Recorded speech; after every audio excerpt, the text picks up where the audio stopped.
Good afternoon. Welcome to the Midday Mull for Wednesday, the 15th of December. With Robert Murray McShane's reading, today we read Revelation chapter 6, where the Lion of Judah, or the Lamb who was slain, opened the seals on the scroll of God's purposes. And we read, when the first seal was opened, I heard the four living creatures say in a voice like thunder, "Come." I looked, and there before me was a white horse. Its rider held a bow, and he was given a crown, and he rode out as a conqueror bent on conquest. When the second seal is opened, there's another horse, a fiery red one. Its rider was given power to take peace from the earth and to make people kill each other. To him was given a large sword. The third seal, there's a third horse, a black horse, and its rider was holding a pair of scales in his hand. And I heard a voice sounding like a voice from the four living creatures saying, 2 pounds of wheat for a day's wages and 6 pounds of barley for a day's wages. And then the fourth seal is opened, and there's a fourth horse coming out, a pale horse, and its rider was named Death, and Hades followed close behind, and they were given power over a fourth of the earth to kill by sword, famine, plague, and by the wild beasts of the earth.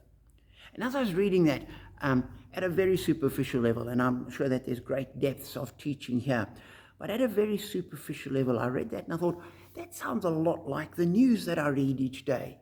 And we see all over the world that there's people bent on conquest and expansionism. There's death and destruction. There's famine. There's people doing trade and exploiting other people. And the world's a mess. And what this said to me is that here, living between the time when Christ first came and as we await his second coming, we live in a world that is messy.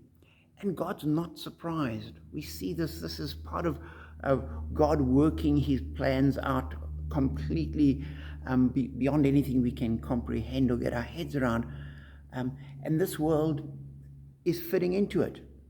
And so when we hear bad news, or we see things which we think are disastrous, or there's a major bad turn of events, God's not surprised. This doesn't wrong-foot God. He doesn't have to go and make up a new plan. This all fits in absolutely perfectly. And it's not only so on the international scale, but it'll be true for our own lives as well. That sometimes things will be going well, and that's wonderful, and we're blessed by God.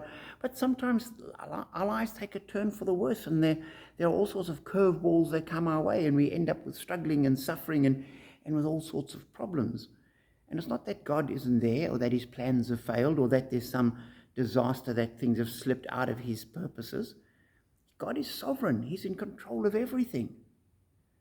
And as he works slowly but surely and steadily to fulfill his purposes, as we read through Revelation, all of these things happen, and the world that we live in and our lives often are convoluted and messy.